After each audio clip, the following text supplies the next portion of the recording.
સલામુન અલૈકુમ વરહમતુલ્લાહિ વબરકાતુ. કેમ છો તમે બધા? દર્સ ફોર કિડ્સ.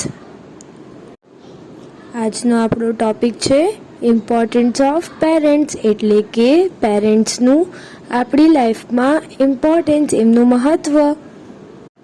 રેફરન્સ છે હાજી નાજી. અલ્લાહે આપણને આપેલી સૌથી મોટી નહેમત આપી છે, જે આપણા માટે બિગેસ્ટ બ્લેસિંગ છે, અને એ લોકો આપણા પેરેન્ટ્સ છે, એટલે કે મમ્મી એન્ડ ડેડી. એ લોકો આપણને કેટલી કેર કરે છે. આપણે જ્યારથી એકદમ સ્મોલ હતા ત્યારથી જ આપણા મમ્મી એન્ડ ડેડી આપણી કેર કરે છે. જ્યારે આપણે સિક થતા, એટલે કે આપણે જ્યારે બીમાર થતા, આપણને કંઈ તકલીફ થતી, ત્યારે આપણા પેરેન્ટ્સને પણ તકલીફ થતી હતી, તેમને પણ દુઃખ થતું હતું. ઇસ્લામ કહે છે પેરેન્ટ્સની રિસ્પેક્ટ કરી અને તેમની વાત માનવી જોઈએ, કારણ કે તેઓ આપણી કરતાં એજ, એક્સપિરિયન્સ એન્ડ નોલેજમાં ખૂબ મોટા છે.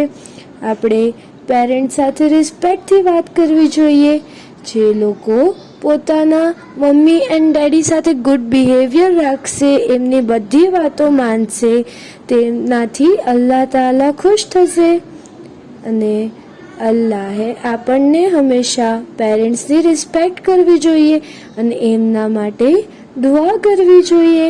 અલ્લાહ તાલા કુરાનમાં ફરમાવે છે, તમે તમારા મા બાપ સાથે સારું બિહેવિયર નહીં રાખશો તો અલ્લાહ આપણા પર નારાજ થશે અને કયામતના દિવસે આપણને પનિશમેન્ટ આપશે. બટ આપણે બધા તો ગુડ ગર્લ્સ એન્ડ બોયઝ છે. આપણે તો આપણા મમ્મી ડેડીની બધી વાત માનશું ઇન્શાઅલ્લાહ. આપણા પેરેન્ટ્સ જ્યારે બુઝુર્ગ ઓલ્ડ થઈ જાય ત્યારે આપણે તેમની સંભાળ લેવી જોઈએ. જેવી રીતે જ્યારે આપણે સ્મોલ હતા ત્યારે તેઓએ આપણી સંભાળ લીધી હતી. જે લોકો મા બાપ સાથે એહસાન કરે, નેક બિહેવ કરે, નેક વર્તાવ કરે, તો અલ્લાહ તેને બક્ષી આપશે.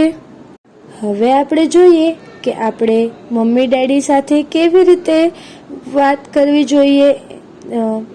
તો આપણે એમને પ્રાઉડ ફીલ કરાવવું જોઈએ, એટલે આપણે સારી સારી કોમ્પિટિશન્સમાં ને એમાં પાર્ટિસિપેટ કરી ને એમાં મસ્ત રેન્ક લાવવો જોઈએ, સારા માર્ક્સ લાવવા જોઈએ, જેથી આપણા મમ્મી ડેડીને પ્રાઉડ ફીલ થાય. પછી આપણે એમના સાથે વક્ત વિતાવવો જોઈએ, એમના સાથે આપણે ટાઈમ સ્પેન્ડ કરવો જોઈએ, એમના સાથે આપણે વાતો કરવી જોઈએ. પછી આપણે એને ઘરના કામોમાં હેલ્પ કરવી જોઈએ. પછી આપણે હંમેશા એમને થેન્ક યુ કહેવું જોઈએ. એ જે પણ વસ્તુ આપણને આપે તેના માટે આપણે શું કહેવું જોઈએ? જઝાકલ્લા. હા, અને આપણે તે લોકો માટે દુઆ કરવી જોઈએ. ઓકે, હવે આપણે જોઈએ કે આપણે પેરેન્ટ્સ સાથે શું ના કરવું જોઈએ. તો આપણે એમનું દિલ ના દુખાવવું જોઈએ, એમને દુખી ના કરવા જોઈએ, એમની સામે બદતમીજીથી વાત ના કરવી જોઈએ, એમના સામે મોટા અવાજે વાત ના કરવી જોઈએ, એ લોકોને હંમેશા કેર કરવી જોઈએ, એમનો મજાક ના ઉડાવવો જોઈએ. ચલો આપણે બધા સાથે મળીને આપણા પેરેન્ટ્સ માટે દુઆ કરીએ. રબ્બિરહમહુમા કમા રબ્બયાની સગીરા. યા અલ્લાહ, રહેમ કર મારા પેરેન્ટ્સ ઉપર, જેવી રીતે તેમે અમારા બચપનામાં અમારા પર રહેમ કર્યો હતો. હું આશા કરું છું કે તમને આ દર્સમાં એકદમ મજા આવી હશે.